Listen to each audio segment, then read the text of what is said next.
Fanny Ramírez Zúñiga, residente de Medicina de Urgencias. El día de hoy hablaremos del tema síndrome de insuficiencia respiratoria aguda.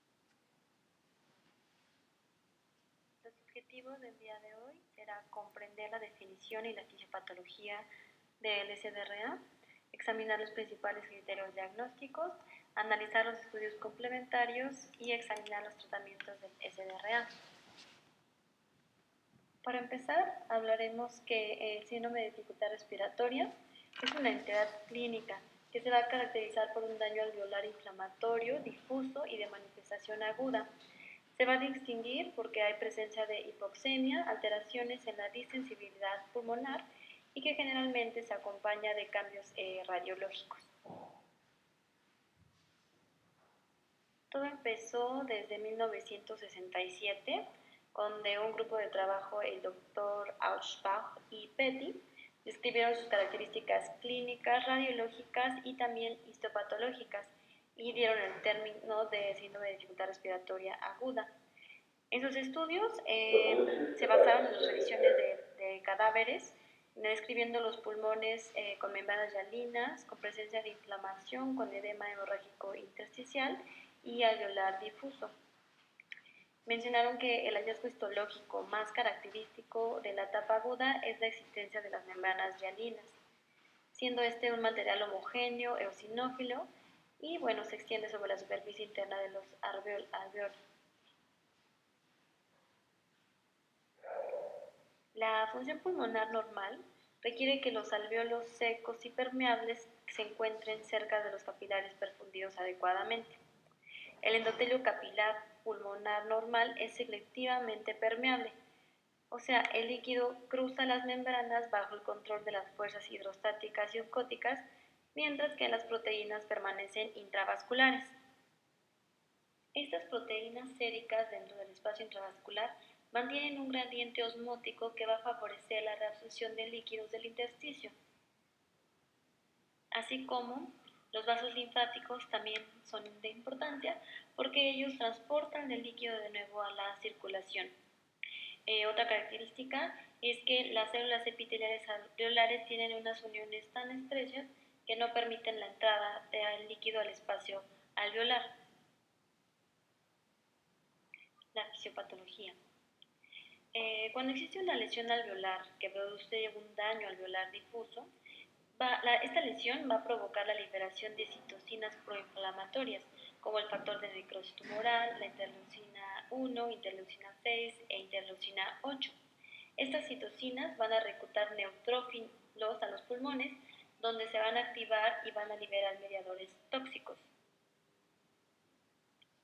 Estos van a ocasionar especies reactivas de oxígeno y proteasas que dañan al endotelio capilar y al epitelio alveolar. Este daño ya en el endotelio va a ocasionar la permeabilidad vascular y expresiones de más proinflamatorios y vasoconstrictores que van a ocasionar más daño y al final van a generar una disfunción de la regulación del líquido. Hay que poner hincapié que la etiología de esta liberación de citocinas proinflamatorias puede ser desde una patología propiamente pulmonar hasta como de otras índoles, como la sepsis, la pancreatitis o hasta el trauma. Cuando tenemos inicialmente un daño endotelial capilar pulmonar, la presencia de esta permeabilidad va a ocasionar una fuga de proteínas séricas al espacio intersticial, eso siendo nada más de manera temprana. Sin embargo, si esto continúa, va a ocasionar un daño tardío. Esto va a ser porque la cantidad de líquido que se va a encontrar en el espacio intersticial va a sobrepasar la capacidad del intersticio y aparte de la funcionalidad de los vasos linfáticos, ocasionando como tal el siguiente edema alveolar. Como daño en la lesión alveolar, es importante mencionar que los neutrófilos son las principales células que median el proceso de la lesión. Esto es porque el endotelio pulmonar va a expresar P-selectina y moléculas de adhesión intracelular tipo 1. Estos que van a ocasionar van a atraer el neutrófilo al parénquima pulmonar, además de otras citocinas como la C5A, leucotrieno B4, interleucina 8, CD11, CD18 y las endotocinas bacterianas también van a ocasionar que activen el neutrófilo. Ya una vez que el neutrófilo sea activado, o este cambio, se va a impedir que este neutrófilo sea eliminado del intersticio hacia la circulación. Y además va a liberar en el espacio intersticial y alveolar proteasas que van a ocasionar una ruptura de la matriz extracelular de los neumocitos tipo 1 y 2 y bueno, otras enzimas como la colagenasa, la gelatinasa. Estas van a romper las fibras de colágeno tipo 1, 4 y 7 y pues como finalidad van a ocasionar una inestabilidad de la pared vascular y alveolar. Ya teniendo la lesión alveolar, vamos a tener la disfunción de la regulación del líquido alveolar. Esto va a ser primero con un mecanismo perdido que va a ser por la apertura de la unión intercelular. Esto va a ocasionar que haya un paso de proteínas a la luz alveolar, generando un gradiente de presión coloidosmótica que va a llevar agua hacia la luz alveolar. El segundo mecanismo perdido va a ser que haya una ineficiencia de los canales iónicos que va a ocasionar la presencia o el aumento de electrolitos a nivel alveolar e intracelular, ocasionando mayor presencia o flujo de líquido hacia el espacio alveolar, asimismo como edema de los neumocitos. Las etapas patológicas del SDRA tienden a progresar en 3 etapas, que van a ser la etapa exudativa temprana, la etapa fibroproliferativa y la etapa fibrótica. La etapa exudativa temprana, esta se va a ver durante los primeros 7 a 10 días y se va a caracterizar por una reacción inespecífica a una lesión pulmonar. Se caracteriza por edema intersticial, inflamación aguda y crónica, hiperplasia de células tipo 2 y formación de la membrana hialina. La etapa fibroproliferativa se encuentra después de aproximadamente 7 a 10 días. Se desarrolla una etapa proliferativa caracterizada por la resolución del edema pulmonar, la proliferación de células alveolares tipo 2, metaplasia escamosa, infiltración intersticial por miofibroblastos y depósito temprano de colágeno. Y la etapa fibrótica, las cuales solamente algunos pacientes van a llegar a esta etapa, y se caracteriza por los cambios en la arquitectura pulmonar, como va a ser presencia de fibrosis y formación de quistes. La etiología del SDRA tiene más de 60 posibles causas.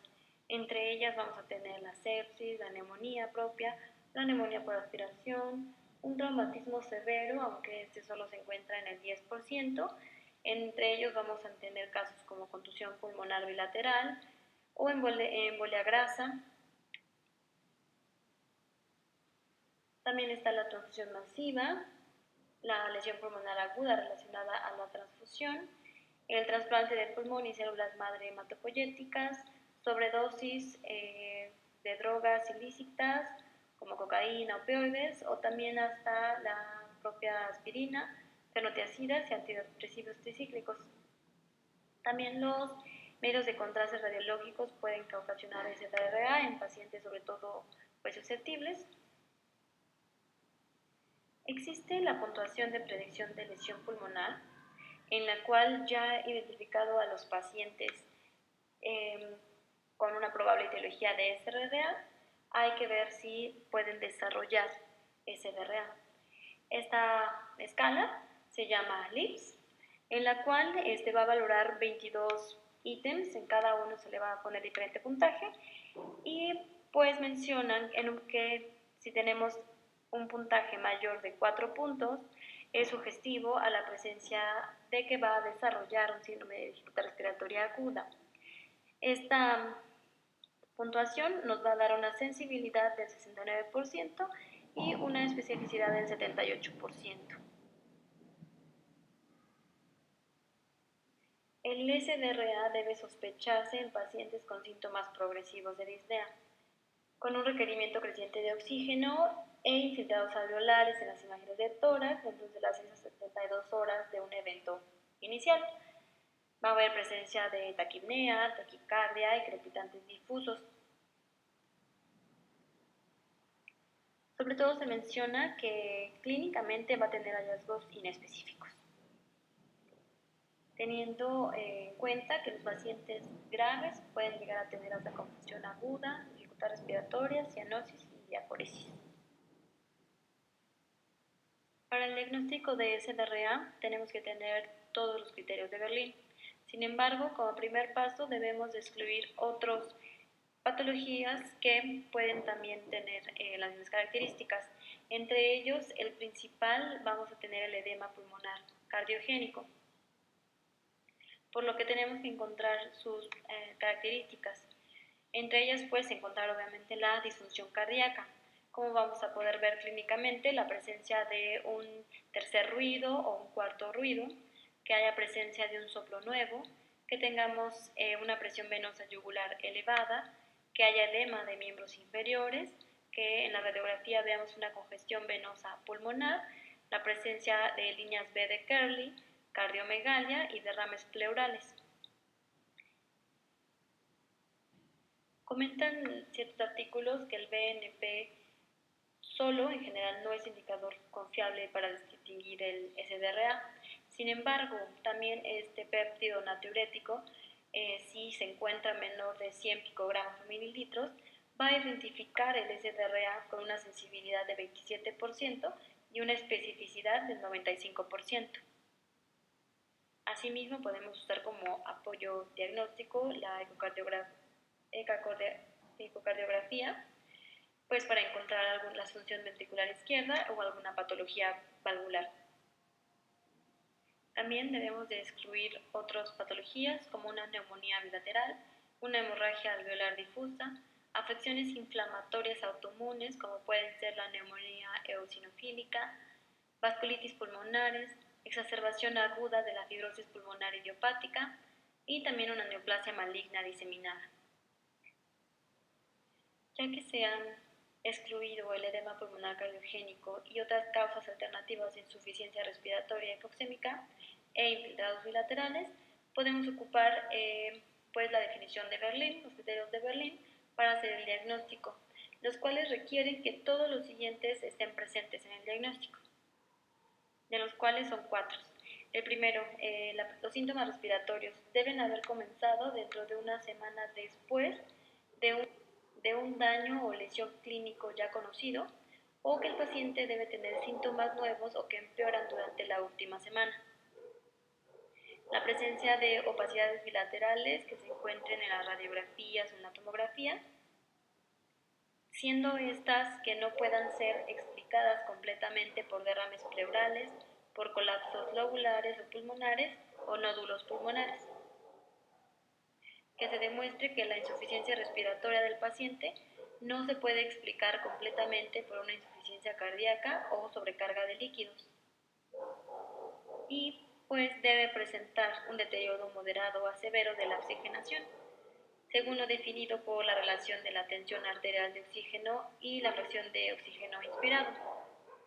La gravedad de la hipoxemia se va a dividir en leve, moderada y severa, en la cual una PaPiO2 leve es de menos de 300 pero mayor o igual a 200, dando una mortalidad del 27%. Una moderada es de menor o igual a 200 pero más de 100, con una mortalidad del 32%, y la severa es menor o igual a 100 con una PaPiO2 y con una mortalidad del 45% al mes. Estudios recientes mencionan que se puede obtener una estimación validada de PaPiO2 a partir de la saturación periférica de oxígeno, únicamente pues utilizando la oximetría de pulso, y asimismo también en dado casos un ultrasonido pulmonar también ha sido validado como sustituto de la radiografía de tórax, siendo estos un estudio que se hizo en Kigali, los cuales también dividieron su gravedad por la saturación de oxígeno sobre la FiO2, en los cuales mencionan que una leve se encuentra desde 460 a 310, una gravedad moderada está de 310 a 160 y cuando ya tenemos una grave severa que es de menos de 160. Las pruebas de laboratorio no son específicos, sin embargo pueden dar evidencia de alguna lesión orgánica que puede reflejar hipoxemia severa o choque asociado a la inflamación sistémica. Podemos encontrar los tiempos de coagulación y el dímero D anormales.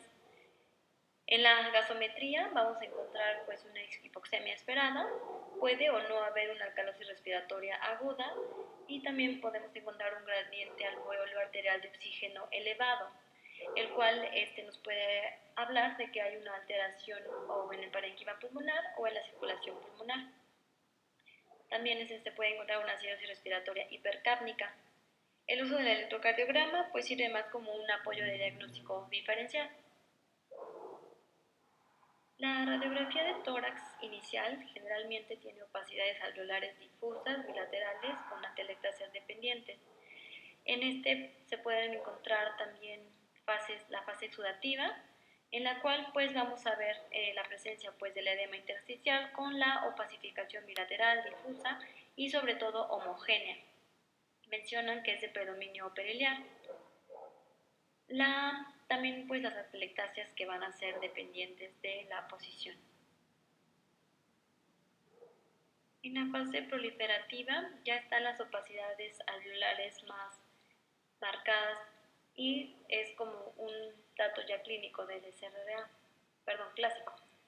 Y la fase fibrótica pues encontraremos un patrón reticular ya grueso y también a veces se encontrarán la atelectasia con imágenes de vidrio despulido.